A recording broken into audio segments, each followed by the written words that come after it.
All right, what's up, folks? Today I am had a little request, so I'm going to try a script on Fibonacci levels. So I don't trade with Fibonacci levels myself. I have a little bit of understanding about Fibonacci levels, but so we're just gonna see if I can manage to work my way through it. Probably not. I mean, like I say, for me, in order for me to feel like I've really got something I can work with, I've really got to understand it. And I don't understand it perfectly, and so I think that will impede my ability to make a great script with it. Maybe not. All right, so we're gonna see. Let me make sure that I got audio and everything going and running like it's supposed to, because you know I have issues with this. I have issues with this technology. All right, let me see. Make sure I'm live everywhere.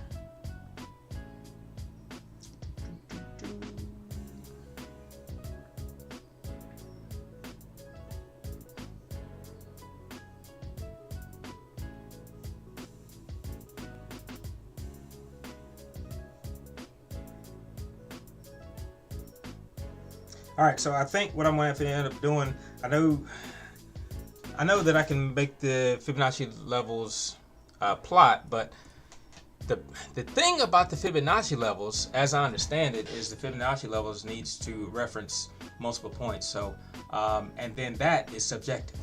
So the points that it references, they need to be significant swing levels, as I understand it. So, if you want to go long, if you want to find a dip entry for going long, you want to find the swing pivot low, and then you need to find a swing pivot high from which it will then retrace. All right, so you have 2 points. You got a low point and a high point, and call that your 100%. So from 0 to 100, that's your 100%. And then however much it retraces, those are your Fibonacci levels. So, and I don't even know what they are, and I think it's like 33%, 66%, something like that. But as you retrace down, there's some relationship between how much it retraces and if it's likely to move back up again. And statistically, I don't know how significant it is, but I think plenty of people trade with Fibonacci levels. But I will say that's not Fibonacci levels, but I do look at some level of retracement myself with my own trading style, if you will. So if the price moves up, whatever time frame you're looking at, though, and I think that's what's the important part. Every time frame is not going to be as significant when you're looking at Fibonacci levels. But if you do find these significant time frames, if you do find the significant swing points, then if you have a retracement that comes beyond a certain point, it's not likely to go back. Not always the case, right? So if you're looking at a large time frame bias, like a 4-hour time frame, and then you've got a swing low, well, if you dial into the 15-second time frame or the 1-minute time frame, and now from that significant low, it moves up, right? That's your 100%. Now it retraces 15, 30, 50, 66%. It'll often hit that, like on a real small time frame, it'll often hit that support level, that significant support level, though, back on that 4-hour time frame, though, hit that significant support level and then go back up. And it might do that a time or two and then make its way back in the right direction. So if you're looking at Fibonacci levels on that 15-second or that 10 tick, some real small time frame, you'll completely miss it, right? Because it's going to cut all the way through. 100% is going to come all the way back to support. Maybe even dip below and look for stops. So, like I said, Fibonacci levels to me is for algo. I don't know. Understanding more about it, I could probably make more educated scripts or decisions with it, but it's not my thing. So, but I'm going to look at it anyway, because every time I look at something, I learn something. So I don't think wolf is probably one that we'll look at. Let's see. These are the, and there's my simulation account, guys. All right, but these are the bum, bum, bum, bum, bum.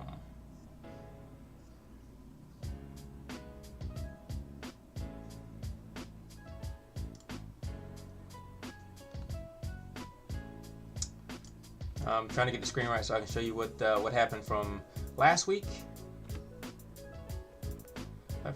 Windows, view, platform, toolbars, platform, space. I'll get warmed up in a minute. All right, so this is what happened last Friday. So you see some of these movements here. These are the gainers from 1% gainers of the day. So typically what I look for is the net percent change. Not always, but I look at that and then I look at the volume. So if we look at this, all right, let's pull it back out. Let's go to the 15-minute time frame. NCX to 2. T2. All right. You can be able to see the bottom, see the time on this. There we go. Just want to see, is this something that, what? Oh my God, I can't get the bottom on that? Jesus.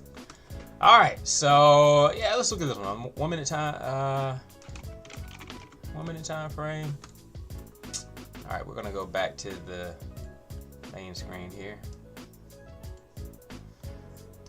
Okay, so 2. And this is one that I actually use for my own kind of review. I review charts every night. So this is one that I did some markups on for that specific day. 1 minute. All right. I know I've got a lot going on my screens. You don't have to tell me.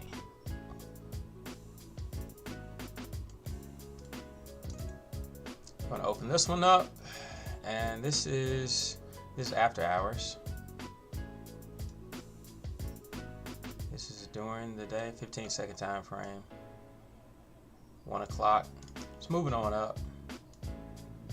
It's moving away from these support levels.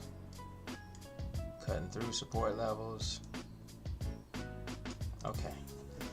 All right. So let's just plot. I'm sure there's already Fibonacci retrace. This is one that's already created by TradeStation. So TradeStation is a platform that I use. And then if I just do an add steady Fibonacci retrace, it's already here.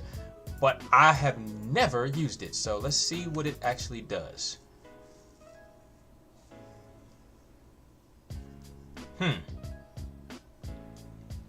See, typically when I'm looking at Fibonacci retracement, yeah, I don't know if I can do anything with this.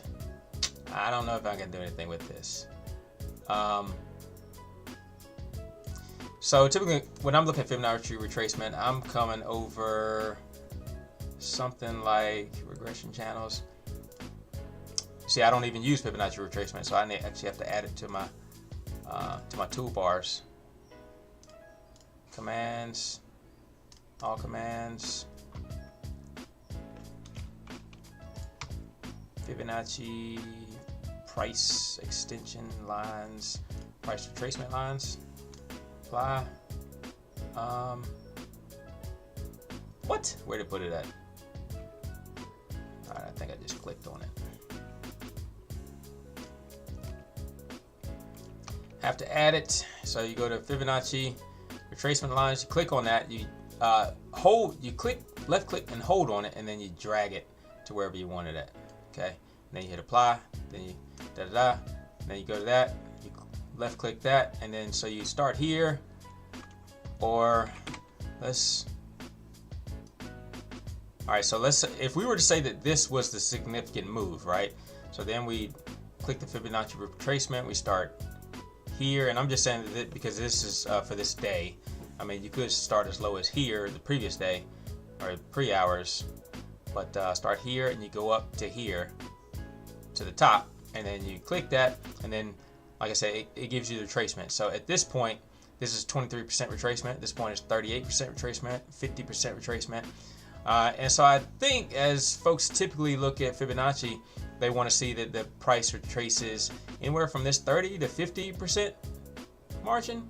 You know, again, not my strong suit. So, but you see, and it's just exactly what I was talking to you about earlier. If you look at the larger time frame, like 15-minute time frame, well, actually on the 15-minute time frame, and hindsight is 2020. I mean, we have to say that. I think everybody knows that about trading. If we could look into the future, then we'd all do very well. But like I say, if you're starting with the first of the day and you're looking for the move that starts here first of the day, you might start here and go up to the most significant move that you witness, because you can't see into the future. You can't see this into the future, right? But if you drew your line from here, start of the day, to that first major move of the day, you know, on the 15-minute time frame, it looks like that was nothing. That's still supported by your overall support line. But if you go back into that 15-second time frame, you'd say, oh no, that retraced way too much. That retrace, but where's daggone thing at? You say that retraced back to the to my 15% level, or to my back to my start. That retraced 100% right here, and I never would have took that. Like I said, typically people would be taking this entry here at 38 or 50%. They'd be taking this entry here, looking for this bounce, right? But so let's go back to the 15-minute time frame. And I think this is how it would typically work. So if you, again, hindsight, right? I mean, come on. All right, so if you say that this is a significant low right here, and then you say that this is the next move up, then you draw your Fibonacci starting here up to here, and then you see that the retrace, you would call this or this the retracement, or this. So the 20% you'd ignore. The 38% you might start getting interested. You might have taken that entry. 50%, yeah, maybe. 61%. Looks like it came to the 61% level. You know, I don't know. I don't know if that's the best way to trade. There is no best way to trade, right? But if you had taken that entry at 61% retracement, you would have taken a great entry.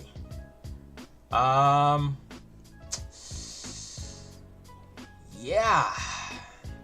So I would have to, it would call for making a lot of inputs on the script so that you could set the level that you wanted to, or it'd have to be kind of like self-learning. But I'd have to make an input to say, okay, well, I want to take an entry at the 61% range, or if the price comes within 10% of 61%. So 10% of 61%, 10% of 61 is what? 6.1. So you track that, and that gives you what? 55 or something. So it'd be anywhere from 55 to 67%. So if the price comes within 55 to 7, well, I guess you want to take the, we'd have to say that if a significant pivot occurs within that range, then we want to take an entry. So for instance, if this right here kept going down and did not create a significant pivot, any type of significant pivot, we wouldn't want to take it. Only thing about that is you can only take it as the pivot is established. And a pivot is established by having a certain number of bars on either side. So you wouldn't be able to, I mean, you could make it take it on the touch, but I think that's fairly aggressive. Because say for instance, you took this on the touch at the 38% level, and it just kind of kept going down. But then that did create some type of significant pivot. You have like 10-15 bars on this side, 10-15 bars on this side. But again, you wouldn't actually be able to take the entry until you have that 15 bars created, and then you would take your entry here, and it keeps dropping. So here, same way, if you say, okay, this is a significant pivot because it has how many bars on one side? It's got 6 bars on one side, so we look for 6 bars or so on the other side. That's 12. So 6 would be up in here in this region. So now we have a significant pivot because this is our low, this is our pivot, and it falls within that retracement level. And we have 6 bars on the left of it that are higher, and we have 6 bars on the right of it that are higher. So now we want to go ahead and take that entry. Boom, we take it here. Set the stop loss down here and hope it runs up. So, okay. I think it's easier to go ahead and make that part of your technical analysis and your manual trading than it is put in an algorithm. Well, let's see what it does. NASCAR, what's up, man? Always been yeah. There's a lot of levels, right? There's a lot of levels, and I think you want to incorporate so many other components such as volume and bid ask sizes. I think it's tough to put into an algorithm, but I was asked to do so I figured I'd try it. But I don't know about this one. So let's do a show me.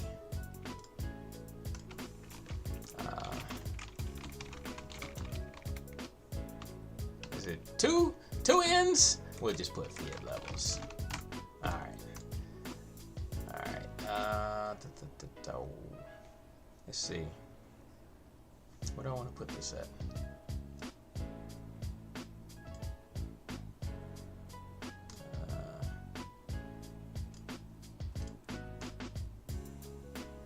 Try this. So what's up, NASCAR? You make some money last week, man?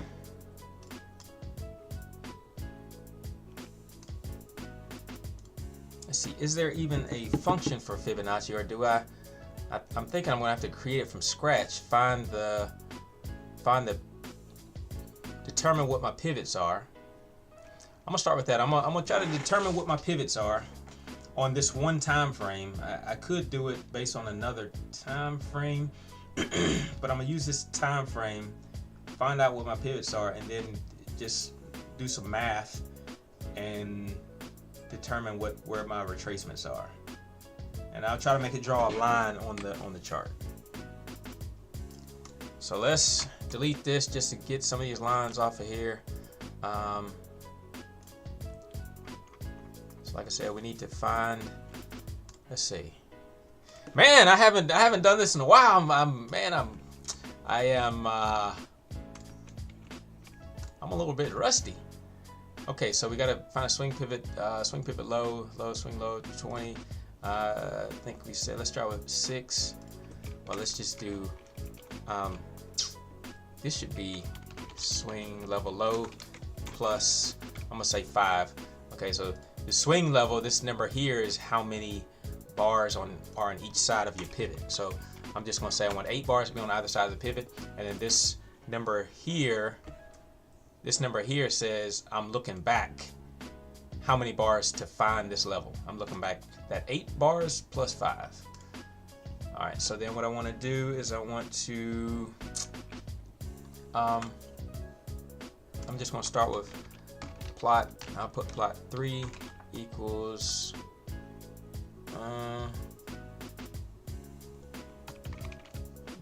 no, we've got to do a little bit more work here.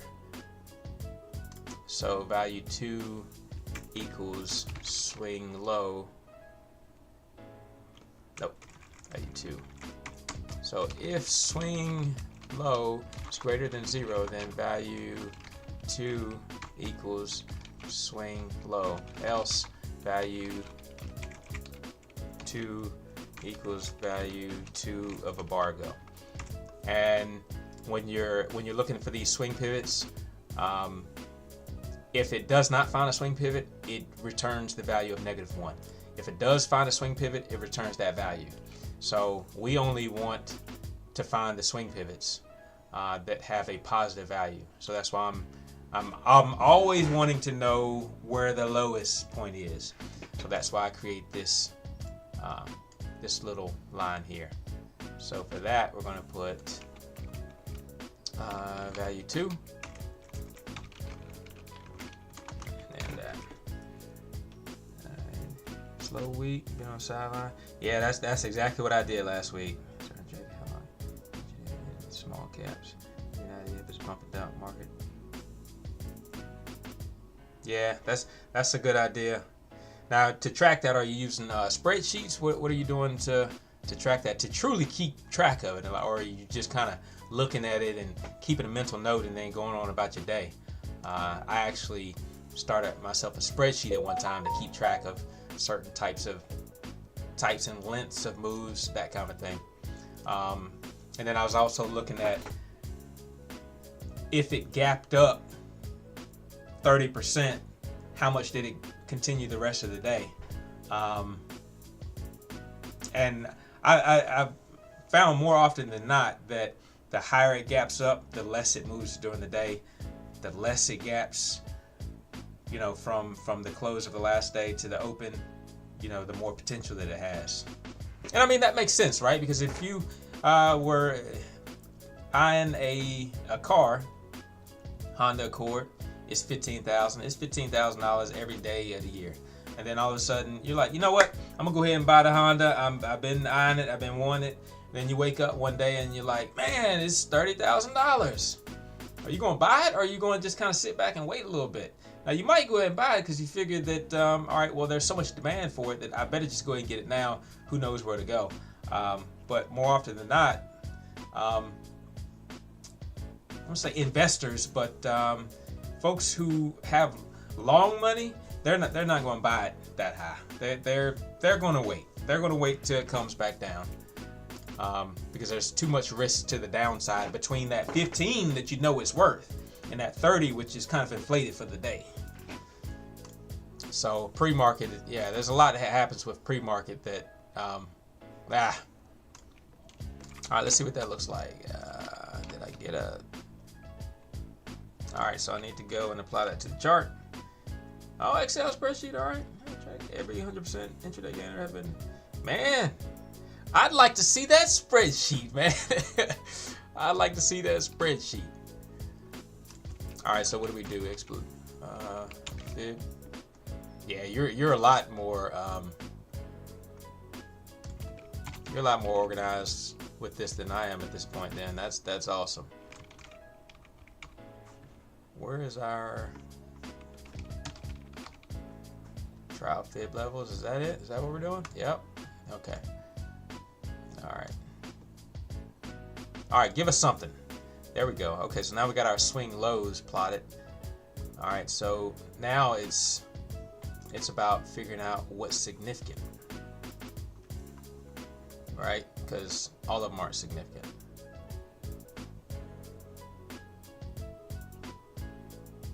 And typically what I've been doing recently to find out which ones are like more significant is I hit Shift S. You see I have a second data stream in the background, which is typically a larger time frame, but I have this second data stream in the background, so we'll use some measure of confluence, just also looking at the second data stream, the larger time frame, to see what's significant. Because again, when you're looking at something, it's hard. It's easy to overlook what's larger in the background. But just for simplicity, I think I'm gonna do without that today. But I want a swing pivot low that's lower than the one before. Because I mean, this is where we want to be, right? Mm, mm, mm, mm, mm, mm.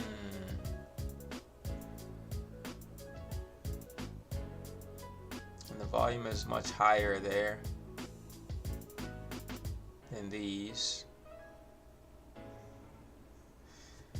All right, NASCAR, tell me what I'm looking for, man. Tell me what I'm looking for. Why do I want to find, how can I find or identify, isolate this swing pivot low from the rest of them?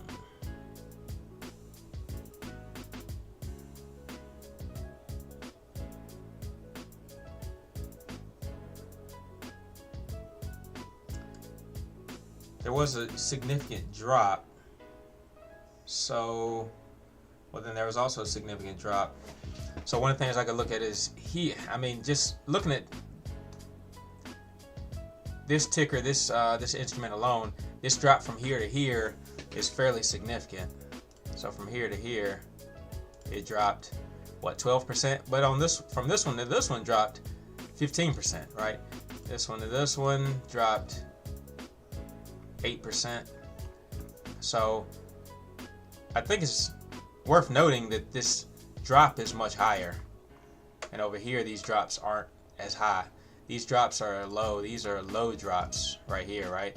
And so these are not as significant. So I wonder what that looks like on other charts. Let's see. Let's see, what was another ticker that moved? MTMB, AUVI. AUVI.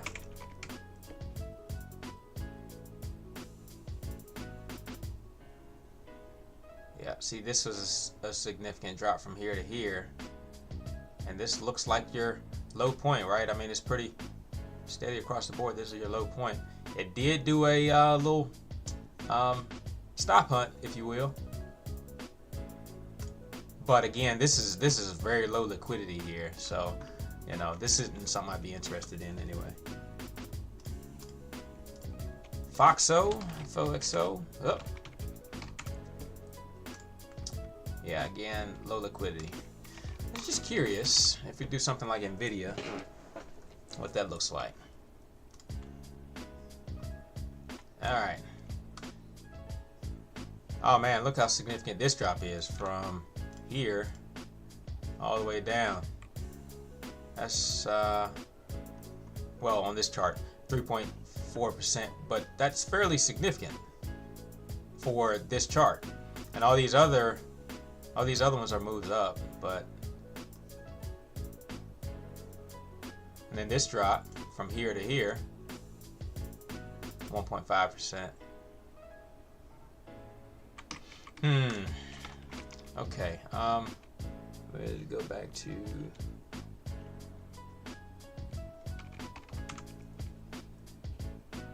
T2. All right, NASCAR, tell me what I'm looking for, man. Tell me what I'm looking for. Like I said, Fibonacci is not my thing, but I'm trying to make something. So, and because not only that, but now we need to identify these swing pivot high. We need to identify the high,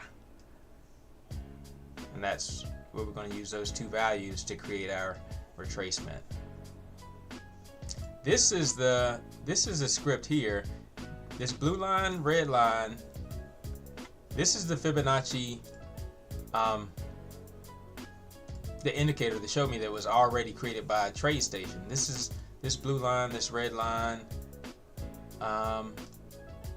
Yeah, that's what's already created by TradeStation. So I'm not sure how I can use that. Let's see. I'll tell you what. I'll take some of this other stuff off so we can see what's going on here. Color changing. Now I will tell you that this is one of the things that I've been most interested in is a script that I made for the color changing EMA. I know I'm diverting from what I was doing, but this color changing EMA, that's what I've been most interested in recently. I made a script. Let's see, show it here. I made a script. It's very basic, right? But it's looking at the 9-period moving average, and if the 9-period moving average is if it's moving up, then it'll be blue. Then the see this line here? That's your 9-period moving average. If it's moving up, it'll be blue. And I think if it's moving up with increasing volume, it'll be blue. If it's moving up with decreasing volume, I think it's black. If it's moving down, it's pink. And if it's moving down with decreasing volume, it's black as well. Let's see what it looks like on like NVIDIA. But I've been seeing some interesting like congruency with just watching that and trying to find entries. So you see it's nice and blue through here, a little pink on that retracement, a little pink on that retracement. So that's one of the things that I'm looking, kind of like you said, that you have that spreadsheet where you're looking every day to see what's happening, what kind of moves you have during the day. This is something that, you know, I'll come and every day I'll pull up the gainers of the day, and I'll back it out, and I'll take my screenshots of the various time frames and look to see what's happening on this 9-period moving average, and you know, try to figure out if it's significant enough to take entries. See, it's nice and blue this entire way. And through here, you know, you got this little bit of blue here, but again, I think it's more than just, well, I know that it's more than just one indicator. Finding an entry that's bouncing off of a support, right? So this support here, what's happening down here? If you back it out, I don't know, it had good strength off of this move here, right? And then that's your horizontal line of support generally through this range. So yeah, that's one of the things I made recently, but as I, you know, get sidetracked. Okay, so we'll go back to the fib levels and see what the swing high looks like. All right, Foxtel format is going to be very cheap. Yeah. But again, you know, I think you said you were looking at penny stocks a bunch at one time too, and so that's kind of what I'm looking at these days as well. So if they have the volume though, and they have the liquidity, then you can apply some of your techniques to it. If it's just very low liquidity, the choppiness, I can't do anything with it anyway. So, you know, anything that I would try to apply, I don't think is relevant, just because it's so easy for a large buyer or seller to come and just change the game. So, yeah, I'd be staying on the sidelines for those. OCA, so I always struggle to trade that ticker. OCA. Yeesh. Yeah, look at the liquidity there though, NASCAR. Look at that. But man, that thing. Did you trade this?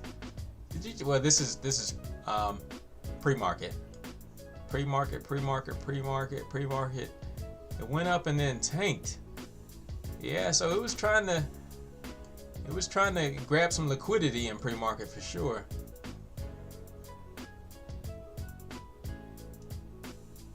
Yeah, pre-market is crazy.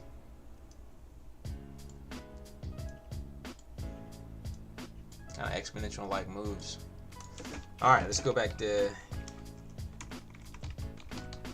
that one and then see what we can do for the swing high. For the swing high, I'm just gonna do it similar to how I did the swing low, just so it's all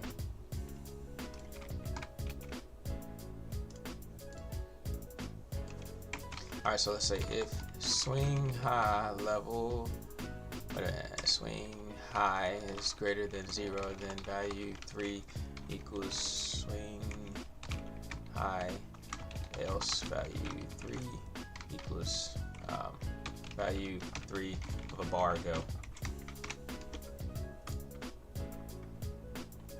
Okay, now we have to, now that we have that value, now we have that value saved, now we got to plot it, plot for value 3, we called it, verify. Okay, now these, that's the blue lines. Okay, so blue lines. But again, I think we have too many. So we either need to isolate what the bottom is, how the bottom is being created, or we need to make it more exclusive. So how can we make it more exclusive?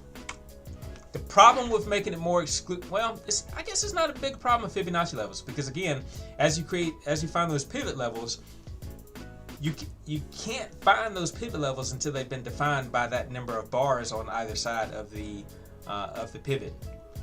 But since for a Fibonacci, you're actually wading through the retracement, it's probably okay. So let's change this to 15. Change that to 15. Okay, so now we got less changes. Okay, we got less changes, and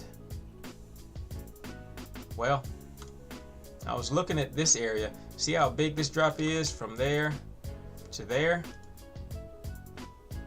Okay, now that's 7%, whereas we were looking from here to here. Now we lost that one altogether, so again we have less pivots, which is what we want. But so that's a big level, that's 7%. Nothing else is that big of a drop, except for as we come back over here. And even these aren't that much. Okay, so we'll use that. We'll identify this one. All right, so now we need to say something like, now we need to be sure that we can identify just this level. So we'll say if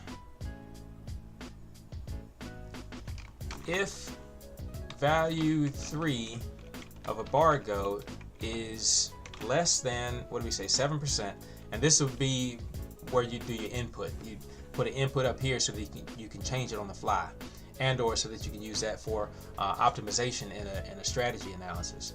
All right, so if value 3 of a bar go is, and again, the price is going to drop. So if the value 3 of a bar go is greater than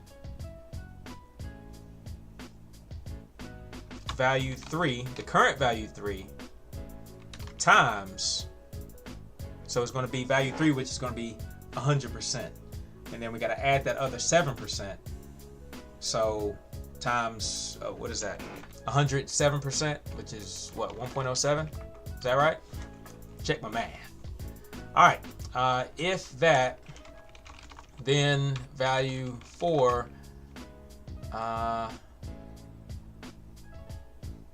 wait a minute, let me see, can I do this without that? We're going to do then begin plot 5, and we're going to plot value 3. Is that right? End.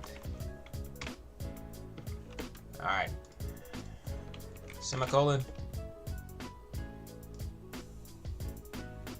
All right, so a little bit too restrictive here. Let's go 1.06. And I think that's right, because I drew that line in the correct direction. All right, let's go to the study and see what color that is.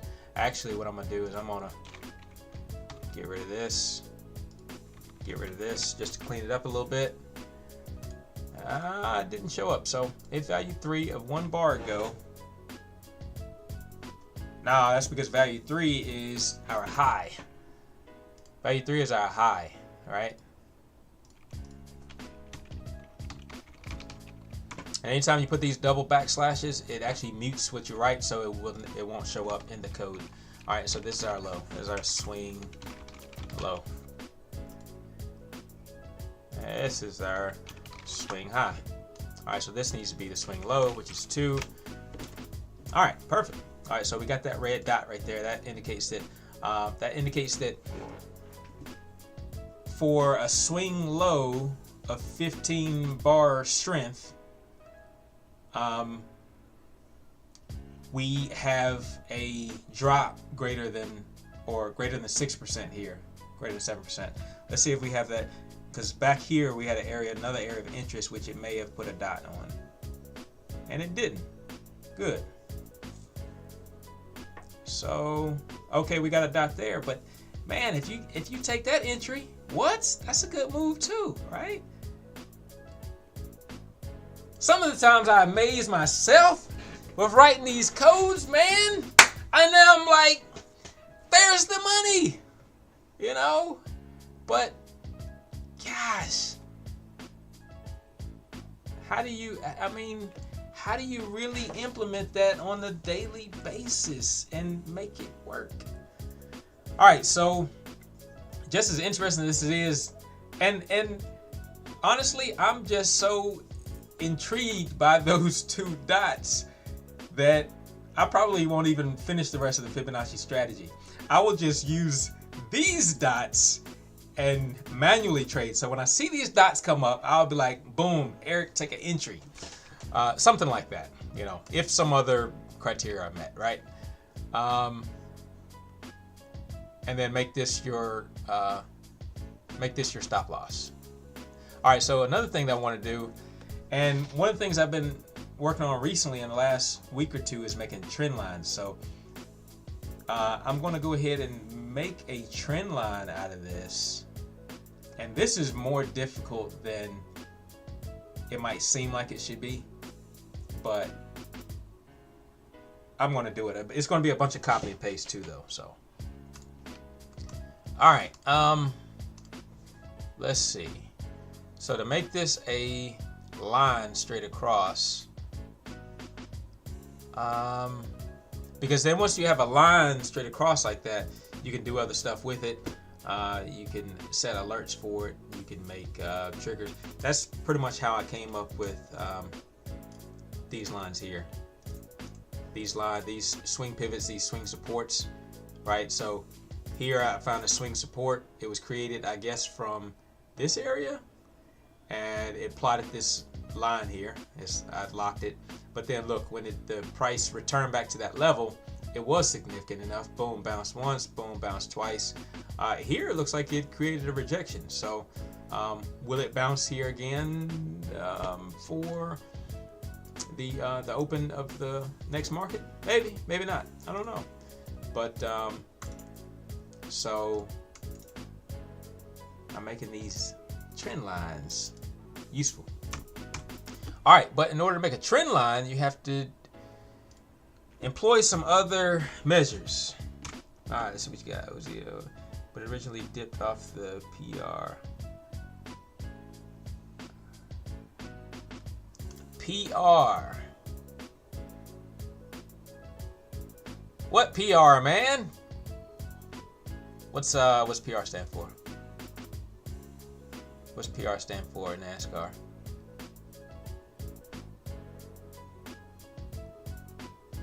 Probability ratio? I don't know.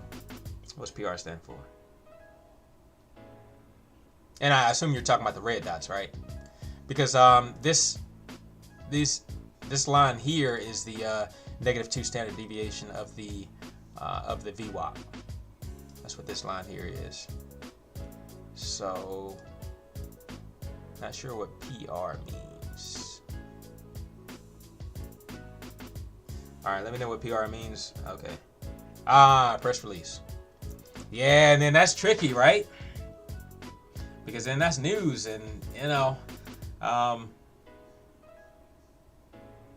can you really incorporate news into like statistical measure? I mean, certainly not moving forward, you know, because news has its own has its own energy. That's a good point. I think I know that there's somewhere I can do it on here, but where I can add the news to my charts, so it shows on the chart. But I don't know how.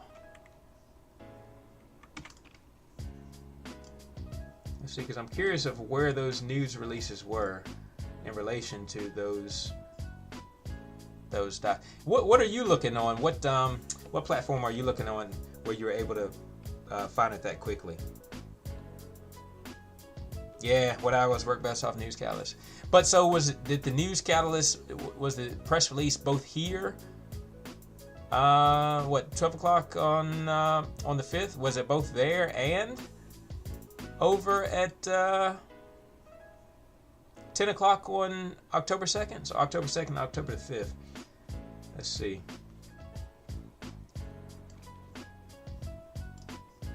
October 2nd, October 5th. Let's see. T2.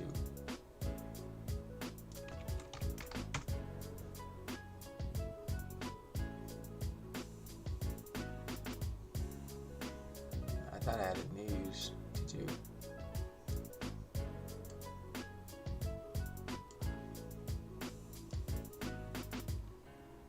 Oh man, come on, one day. Give me a date, man. What the...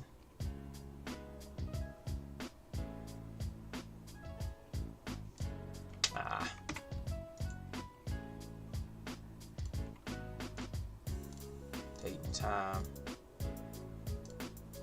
Okay, so October the 2nd, October the 5th. Well, on here I don't have the press release on either of those days. I do have it on the 6th, that following day. Well, there's news related to it, but and I've wondered that about specifically what I'm looking at, this headline. There must be another place where I can find news for specific stocks, because this is not, I mean, these are like articles that may include the stock. It's not actually news specific to just the stock.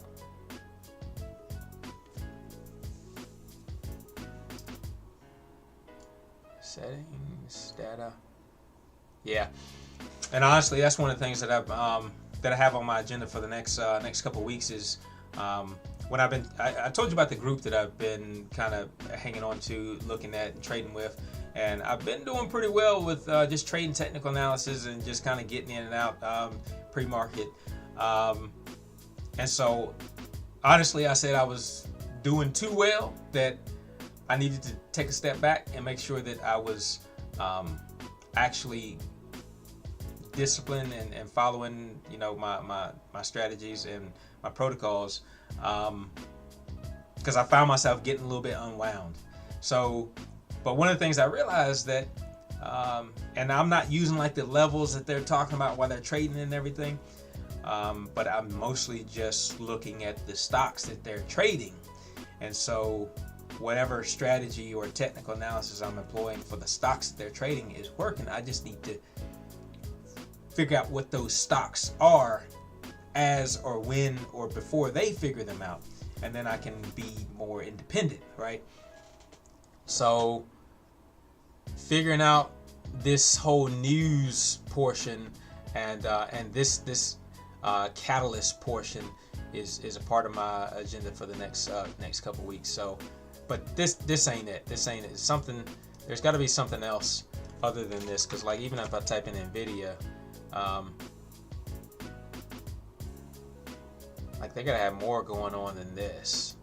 I mean, this is just all news headline stuff. This isn't, like I said, news specific to the stock, which I can get if I go to TD Ameritrade. I get news specific to the stock, and it just comes in, boom, specific to the stock. You can also get the headline news from the magazines and articles and media, but I'm not so much interested in that. I'm interested in what happens for the stock itself. So I've got a go through this and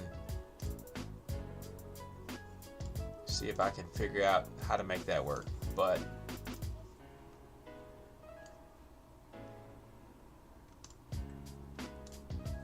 yeah, let's see. I think maybe settings, window.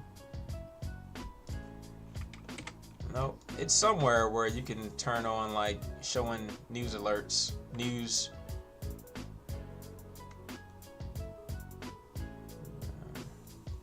Preferences.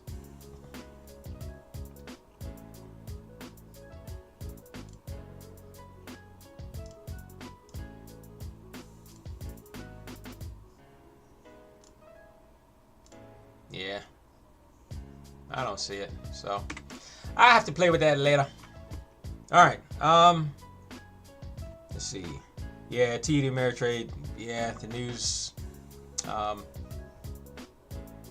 That interface there is really good. Okay, yeah. All right, but so if we did say, all right, but let's forget this one, and like I said, you might have TD Ameritrade pulled up, so let's check out another one. Let's like I said, OCA didn't do too much, and I know that we got to change the numbers, but if we looked at Nvidia, right, will we find anything useful? We have to change the numbers because I think the drops here are like lower. They're like 3% and that kind of thing instead of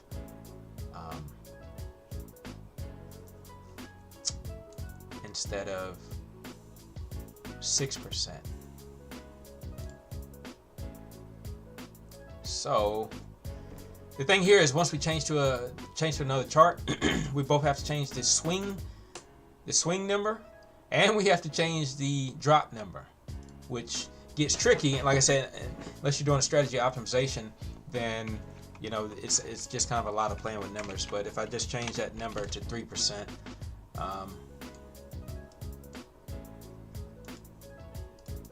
do we get anything? All right, I've got too many things on now. What is this? Draw fib levels. Now we were looking at red lines. So what is the green?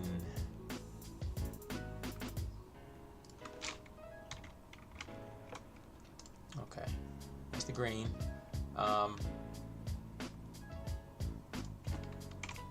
Two.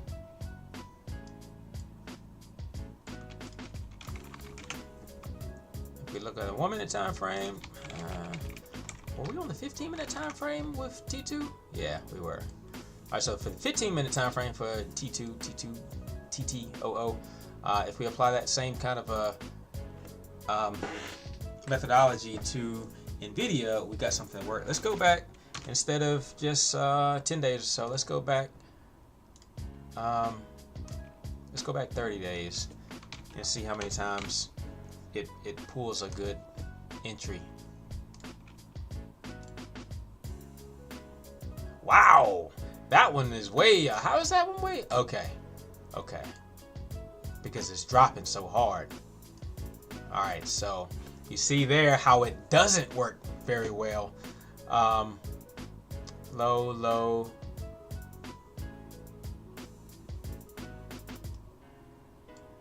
And this is what's so fun about algorithms. They are not perfect unless you can keep tweaking them and tweaking them and tweaking them. So, and by these odds here, all these red dots here, you know, you could have found another strategy that worked a lot better.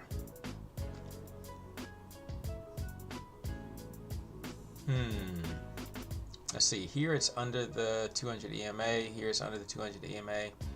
There it is as well. There.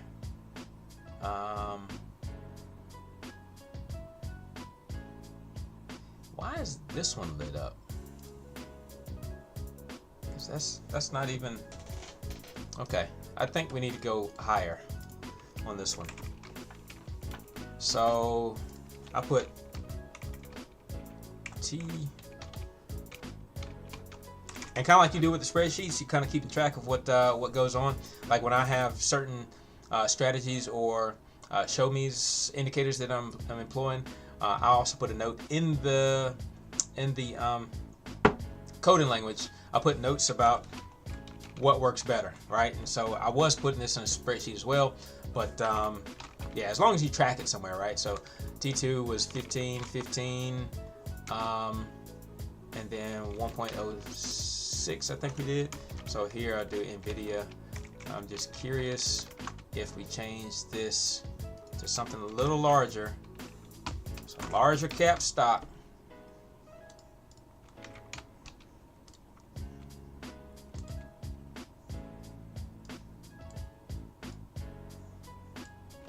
Okay, 30, too high, 20. And again, this is what your strategy optimization will do. It'll do it for you. I just hadn't put it in there. All right, 1.02. Well, we're already at 15, and it came up with all of those, so 18. All right, 18. 18 gives us some decent entries. Decent's not the best word. Decent's not the best word. All right, so we still have all these. And I think this is where having that second time frame. So here, we identified this, having that second time frame in the background and saying, all right, well, the price needs to get within a certain range of one of these significant levels. I think that would be important, right?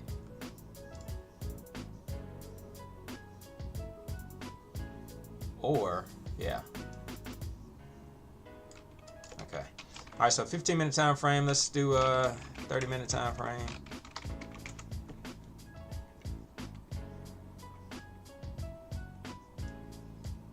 What?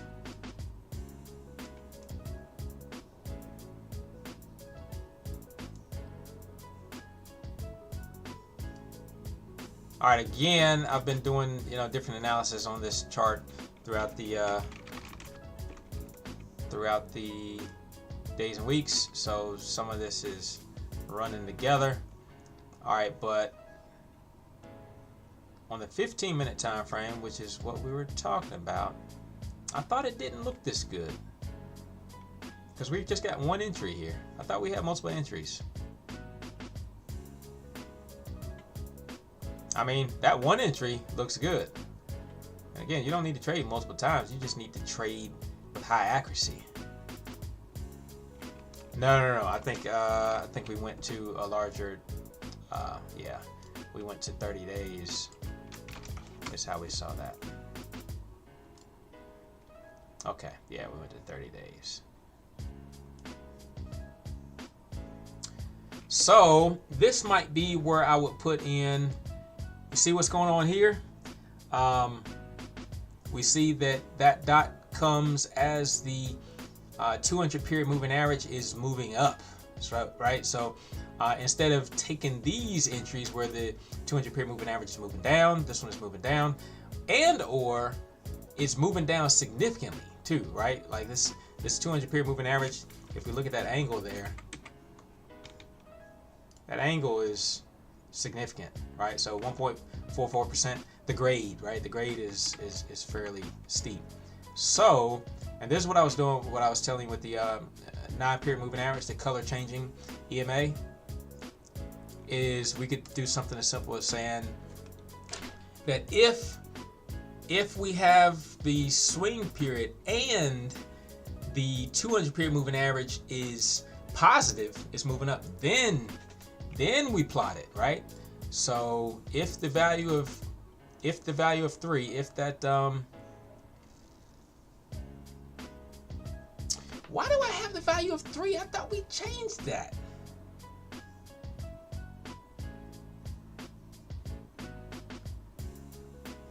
Value of 3.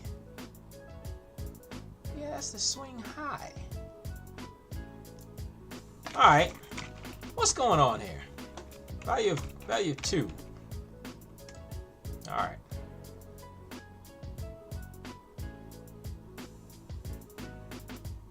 Yeah. That's what it should have been. Didn't seem to change it, so that's peculiar. But yeah, we want to be addressing this swing low here, not the swing high. The value 3 is the swing high. We want to be addressing the swing low. All right, so but we want to say if the value of the swing low is greater than the value of the swing low a bar ago, the last calculated level of the swing low is greater than, that gap is greater than a 2% gap, then we want to begin that. So we want to do that. We want to say if that drop happens, hit insert somewhere. Okay, if that happens and the 200 period moving average is positive, right? So the slope of the 200 period, the slope of the 200 period moving average is positive, right? All right, let's try that. Come on, NASCAR, what you think, man? What you think? I feel like this is it. So, and in order to find a slope, we have to do the linear regression, which is linear regression of the slope. Okay, the slope, and tell us what to put in it. So the price and the length. So the price is going to be the 200 period moving average, which I have lovingly called SA200, and the length is just going to be 2. So if you put 1, then it's just saying the slope of one bar. If you put 2, it's saying the slope between that bar and the bar before it. If you put 3, that slope, that point, and that second bar before it. So we put 2. All right, now, yeah. All right, wait a minute. Here we go. The word then, okay. If that and that, oh, I didn't put and. Oh, I just put it in the wrong place. All right, then. What?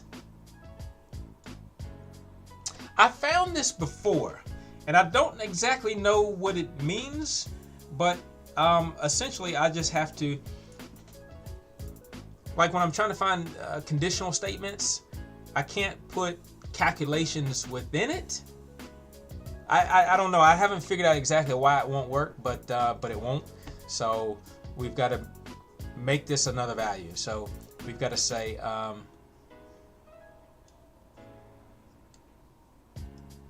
we've just got to take this out and put it up here. So the linear regression, well, first of all, I do know for a fact, though, that we've got to say that's the linear regression. We got to say that it needs to be greater than 0. Let's try that. Okay, so that worked. All right, and then we go back. And so now when we went back, now this is the only one that pops up, right? Why? Because this slope of this red line, the red line is the 200 period moving average. This slope is positive. It's moving up. And that red bar, that red dot is in play. These red dots over here that were in play are no longer in play because these 200 period moving average numbers are actually declining. They're moving down. And we do typically know that when the 200 period moving average is moving down and or the overall trend is moving down, then it's, it's bearish. So are you trying to catch a falling knife, or are you trying to find the bottom? That's more dangerous than getting in the trend, when it's moving up. So, what do you think about that? What do you think about that? All right, we're gonna, that is on the 30 day. So we identified one, and I'm cool with that because it's one that did not drop below the, level, and it moved straight up, and it even took out another level of liquidity. All right, so let's see what that looks like on, well, T2 we had different values, and I think we're on a different time frame. So NVIDIA 15-minute time frame, we did 1.02. All right, let's see what it looks like if we do go back to that 15 length of the So we still have that one. All right, we don't have any of these other extraneous ones, which we wouldn't. We wouldn't have any of this because that 200 period moving average is moving down. All right, back to T2, which I think all these look pretty good anyway. Back on the 30-day time frame, which we were not on, and I think, but these certainly wouldn't have worked. That one works great. Here the 200 period moving average is moving up, but this thing just cut right through it, right? So, and I think the danger here is that huge gap up. You know, NASCAR, we were talking just earlier about that move up. The pre-market hours. The pre-market hours here is your huge gap, right? So it gapped up, and now it's going to go back in this range to try to find where the liquidity is, where it stops. And so, you know, it probably wouldn't be safe to take your trade in here anyway. And even it gave you another mark there. So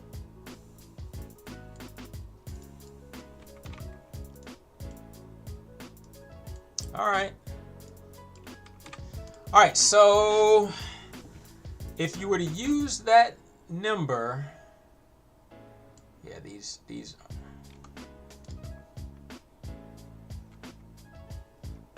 those aren't terribly great right there either.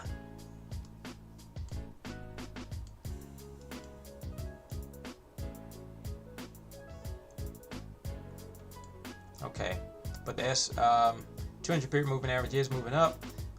All of the smaller moving averages, the 9, 15, 25 are all moving down. What's happening over here?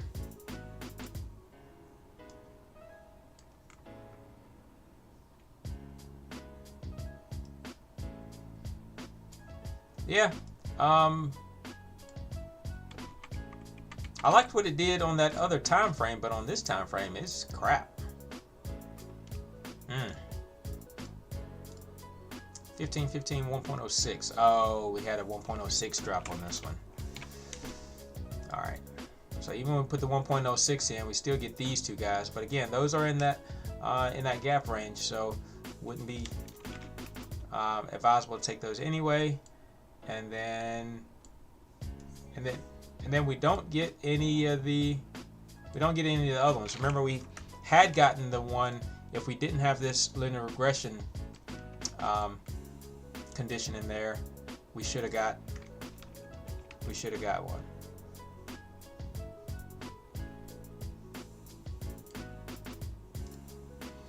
Oh man. Yeah. All right. So going back and looking at the swing pivot high.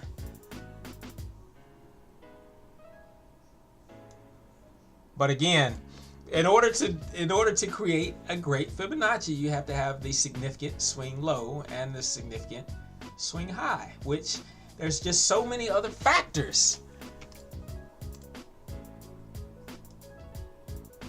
that makes it significant. I don't know. I told you, NASCAR. I mean, Fibonacci isn't my thing, and I think I proved that here. So, again, if I was to learn more about it, then I could probably do a better job of creating a script that works it. Because, like I said, I think probably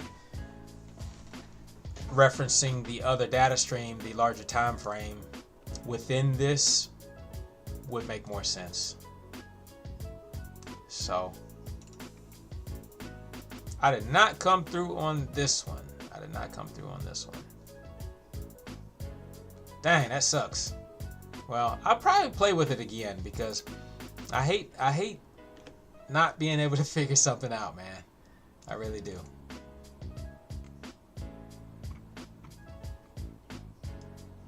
Yeah. I'll come back to this.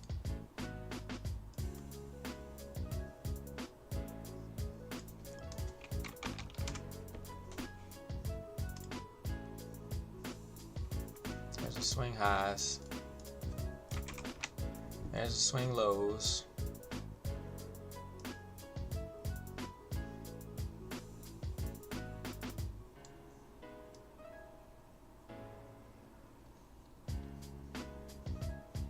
and I had made a breakout script for the swing, you know, just based on the swing highs, made a breakout script. Let's see what that looks like, or you know, doing an alteration of one. Oop.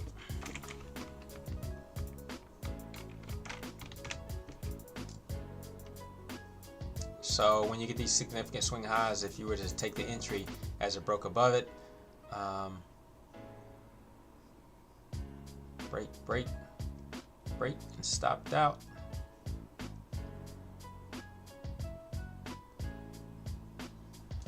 Pre-market.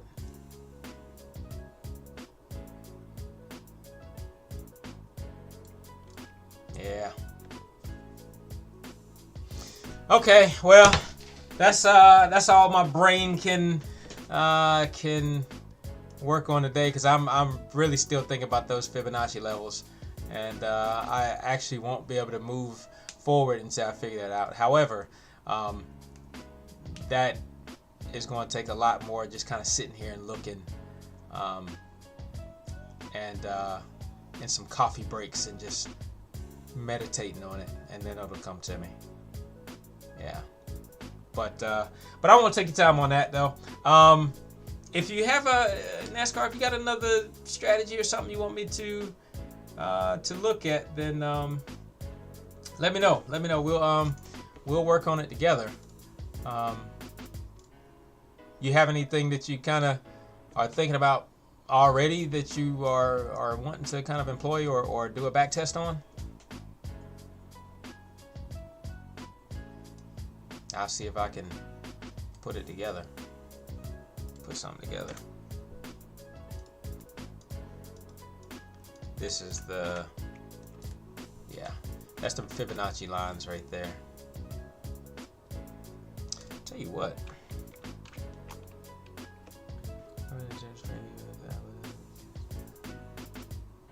Hey man, I appreciate it. I appreciate it. Yeah, a lot of this is like, you wouldn't believe when I tell you, coming up with these lines here, you wouldn't believe how much time I spent learning and trying to figure out how to make these lines work. Probably 8 hours, man. 8 hours, and probably not as much with the lines, but I have alerts set up for the lines, and the alerts just kind of go off constantly, and I came up with a portion of the script to kind of control that, and I thought I had it figured out, and it turns out I didn't. So I'm still working with that, but like the algorithm or the script that it takes to make, you know, these things show up, right? To make this stuff here show up, and I guess I have the words locked, but I don't have the bars locked, the rectangles locked. It should reset, but yeah, it should reset. But to make these swing levels and everything come up, and I've actually been paying attention. I don't know why I don't have as many up right now. Let's see, AVI. I actually have been really looking at these swing levels I've created, and I've found that the stocks respond fairly well to these levels, because again, as you're trading, it's one thing to algo trade and it's another thing to technical trade. But when you technical trade and you're in the trade and you're over here, you're not paying attention to what happened back lower, right? But I created these lines to show up so that what happens on the left side of the screen is in my face, right? So as I'm trading here, I'll say, oh, okay, well, I really need to wait for an entry back at that significant level before I get in. And I've just found on so many charts that those levels are very well respected. And I think these levels, I have them based on, it's based on linear regression, it's based on slope. So I'm pretty much looking, and I don't think this is as significant because it's low liquidity, but it's pretty much a script that says, all right, well, if the chart is moving laterally for such a period of time, then that regression level is horizontal. Take that, couple it with increased amount of volume, which says that, okay, it's moving horizontally here, and there's a lot of trades. So that's significant. And when it comes back to that level, those lot of trades that happen means that there's a lot of people looking at that, and it's likely to be respected one way or another, respected or rejected, or pushed through. But that's more significant than just any random place on the chart. So that's how I created these levels here. And then this swing support level here is based on the larger time frame. So, and that's why, like, on pretty much all my charts now, I have the primary time frame that I'm looking at, and then I have this second data stream in the background, the larger time frame bias, that shows me what's happening, what's significant on that larger time frame. Because we know that if we look at a daily chart, we can see, significant areas. But if we look at, say a 15-second time frame, we're in so close that we, can't see the significant areas. So if you have that larger time frame in the background, then it can give you great indications. And I've been seeing, really good, some promising type of results just by plotting this on my chart. All right, but some of them, there's some charts that I have to see if I can find one that just have so many lines on it that, it's really interesting to look at, but I'll see if I can find one. All right, right now I'm waiting for small caps to heat back up. Yep, I'll say 5% down. Yep. Gosh, man, some of the ones recently, DTCK, shucks, I can't even remember all the ones that have been running recently. What was it? Hand? I think HAND or leg? I mean, or foot. There've been so many, and then once one runs, then they all kind of start running. Yeah. So, but yeah, man, I really want you to get with me. Hop on the Discord, man. Hop on the Discord, because I'm really curious to see just kind of like a snapshot of what you're doing with that spreadsheet. I think anybody who is even interested in doing, making algorithms and making scripts, they're a certain kind of person, and I think that, and I'm a similar person to what you are making those spreadsheets. So I'm curious to see what that looks like. But I'm trying to find one that has been traded a lot recently that would have a lot of lines on it. Let's see. Open VHX Life, CNXA, Invos, Femi. Femi was one that was traded a lot, and I think there was a lot of lines on that screen. Yeah, Femi. Right. So you see these significant lines from back here. This was from, I don't know, it was from a while ago, right? But I don't even remember when it was from. But it was respected when the chart came up to it. It kind of halted at that level of resistance. Now, if you just wake up in the day and you open your chart and you are here on the chart, you might think it's going to run right through that, which, yeah, it might, but it certainly halted there for a bit before it moved on. And then when the chart moved up, and I think this is what we're kind of talking about with the Fibonacci lines, right?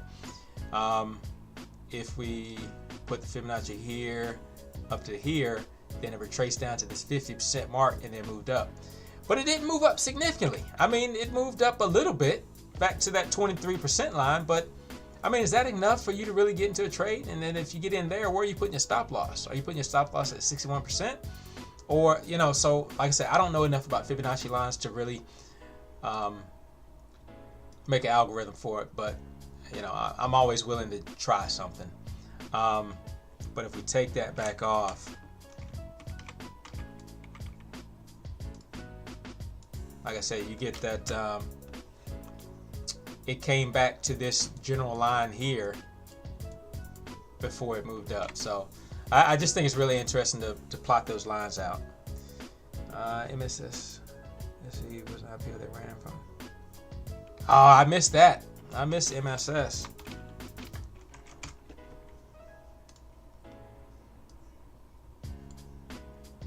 Wow. Okay. Woo! Look at that retracement. All right. So what level of retracement is that? So if we went from here to here, it came right down to that 61% mark. You know.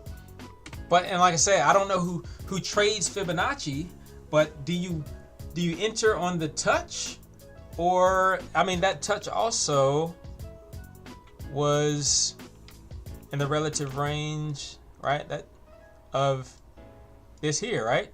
So is that significant enough to go ahead and take that in that range? Maybe.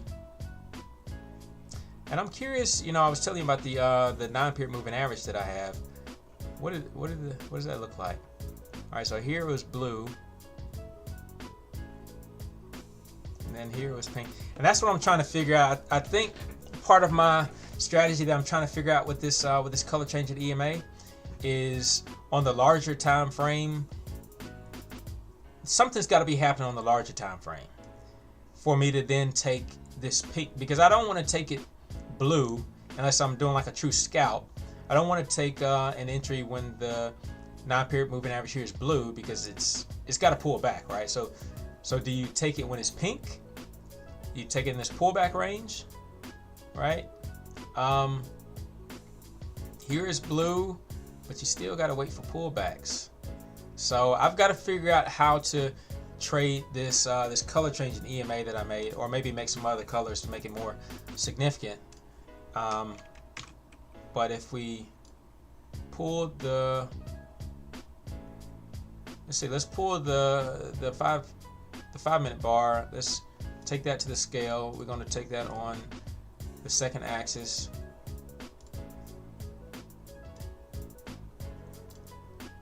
All right, where is, oh, I've got a different color. All right, so to customize, I have it as clear so that on the first chart that it doesn't actually disturb, you know, what you see. So from clear to opaque. All right, so this is what's happening on the 5-minute time frame behind the scenes of this 15-second time frame. And maybe the 15-second time frame is just too aggressive, too volatile. So now we need to add the indicator of the moving averages. I think that's all my moving averages. Average true range. Moving averages. Simple and exponential. Basis on steady 2. Scale. Right. On the second subgraph. Alright, what happened to it? Or did we not have enough?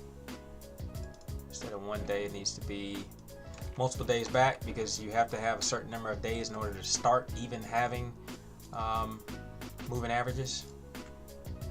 Alright. Where you at?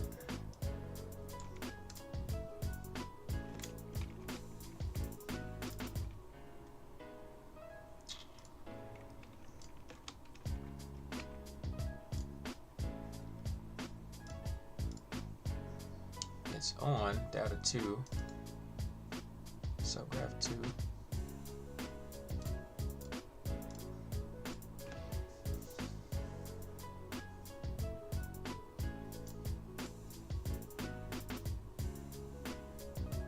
Now, I don't know why it's not showing up here.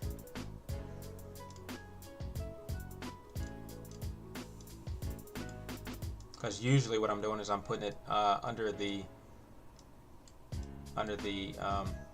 primary chart. But I'm curious to see what's going on with the, what is it doing? Is it not plotting the after hours? It's not plotting the after hours. Maybe that's what I have to do, turn it,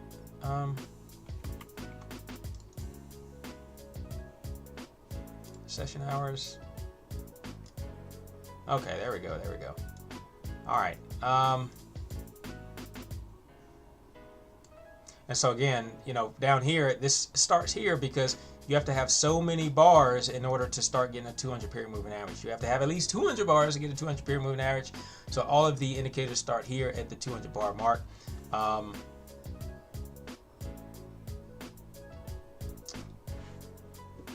And how come I don't have this swing support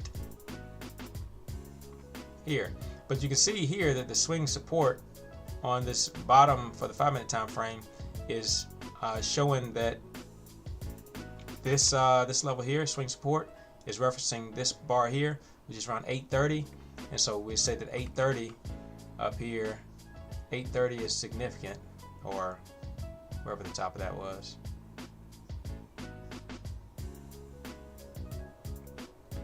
And then we'll put a line there.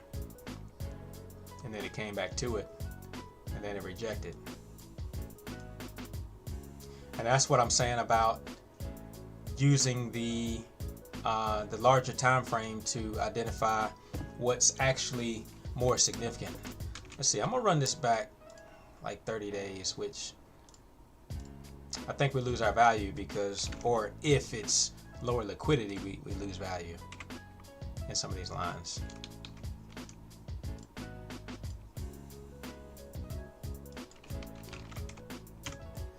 All right, so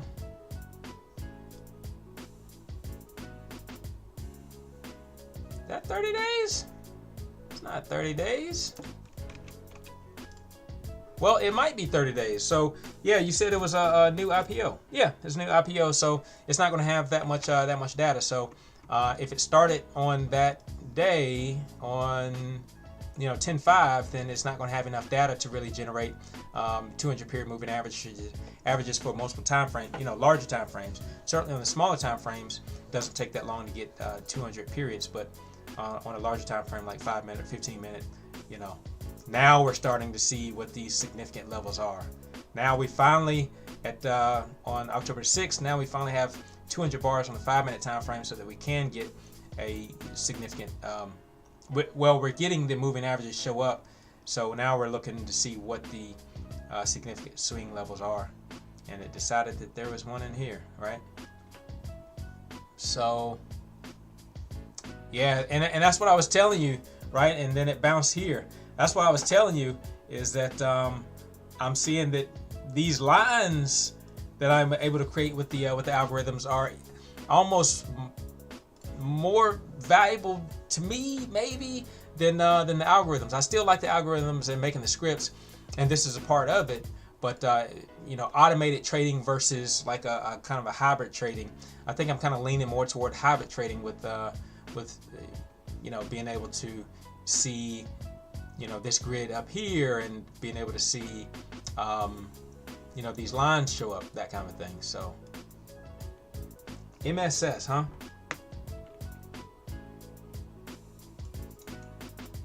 Is that the one I was on?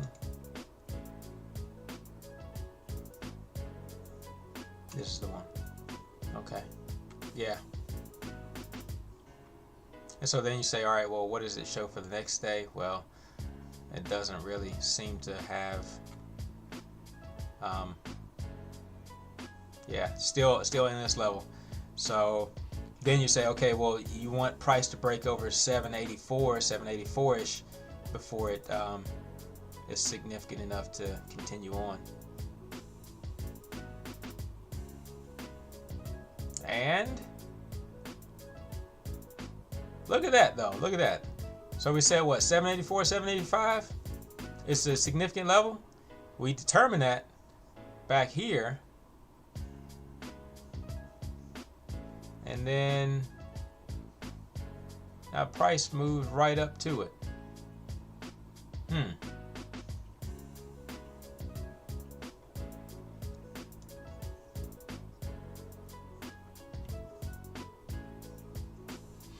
Okay. Okay. All right. Yeah, man. NASCAR, catch me on the Discord. Drop me a line in there, and like I said, let's kind of compare notes and see what we can come up with. But I'll catch you next time. I'm Eric. I'm out. Peace.